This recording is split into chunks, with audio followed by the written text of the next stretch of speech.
You're watching Burbank TV6, government access television for the Media City.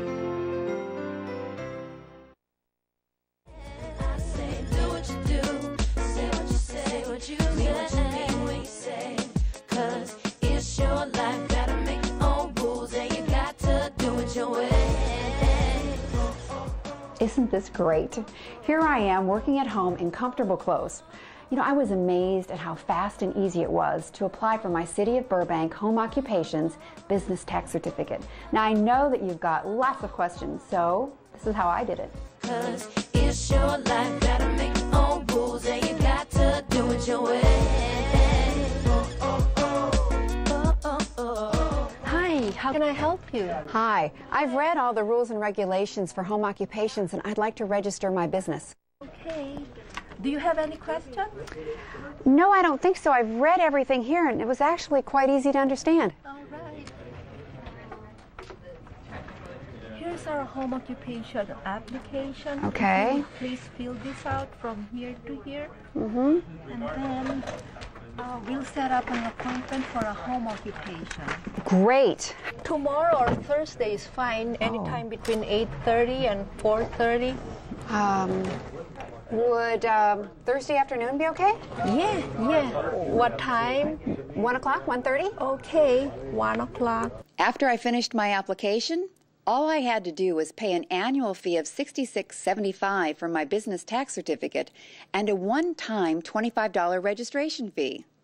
Terry Hirsch, Burbank's License and Code Services Supervisor, tells us why the city decided to amend its home occupation ordinance. The first home occupation ordinance in the city of Burbank began in the mid-1960s, and it wasn't amended until recently. And the City Council asked to form a task force in 1998, which we did. It was a 12-member task force which was formed for the purpose of looking at the ordinance to see where it was weak and where we were overly aggressively strong and bring it into a more modern compliance, and the task force came forth with its recommendations. We put a lot of hard work into this ordinance to make it fair and equitable to businesses and maintain our residential atmosphere. Okay, that motion passes 3-0 with one. The recent changes that occurred with the home occupation task force recommendations were basically making it so people could have 2 home occupations, whereas before you can only have 1. And probably the biggest issue was the fact that you couldn't have a home occupation conducted in an accessory structure. So the new ordinance now permits 2 home occupations registered at 1 residence. However, only the persons living on the premises may conduct the business activity. An accessory structure may now be used, such as an addition to the back of the garage or a pool room. An increased business area up to 400 square feet or 20% of the interior, whichever is greater. And you may have 1 sign no greater than 1/2 square foot posted on premises. The reality of being on my own is making me a little nervous, so I decided I needed to get some tips. Marla, I understand that you operate your business out of your house.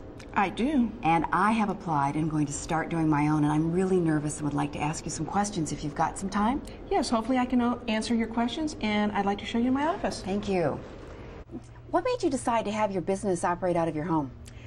I basically had closed down another business I had, and I wanted to be able to decide what I wanted to do and not have to be tied to monthly payments for offices and different things that you incur when you're renting a place. So I decided to move my business home.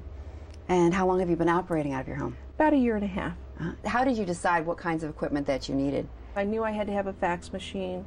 I wanted to have access to the internet, and of course your regular business phone. So I knew I had to have at least 3 lines. And everything's working? And it's working, yes. The other thing with being a small business, and since it's just yourself, you have to make sure that even with technology that you have everything to back yourself up. For instance, I bought a fax machine that is a fax machine, a copier, and a printer. But I only use it for a fax machine. And I use it as a backup if my regular printer goes down or my copier goes down. Then I can still function. Now, if you're in a business office, of course, you might be able to go across the hall and ask someone else if you can borrow their copier etc. But you don't have those luxuries when you're working at home. So you have to kind of think what you're going to do if something happens to your machines. What advice would you give to someone who's thinking about having their business at home? I think you do have to keep a structure. You have to set your hours and basically work your 9 to 5, take a lunch hour, do those things. If you don't, you're never going to accomplish anything. While office-based businesses are most typical, coming in a close second are artist and craft occupations such as jewelry making. And now it's time for my home-based business to be added to that list. Hi. Hi, I'm Bill Wyant with the City of Burbank. I'm here for your home occupation inspection. I am so glad that you're here. Come right in. I want to show you my office. This is my office. Okay. It says on your application that you're going to operate a computer software business. Can you tell me how that business is going to operate? Yeah, can I show you? Sure. Yeah. Because I've actually been able to design a couple of different software programs. Okay, so you don't manufacture any product here or do any shipping from here? No, nothing. Everything is done via computer. We do a lot of the communication through the internet or on the telephone, so I don't have anything like that. Okay. Okay. And that's about it. Okay. Are you going to be using your garage at all for any work or No, storing of equipment or anything? No, Okay. everything I do is right in here.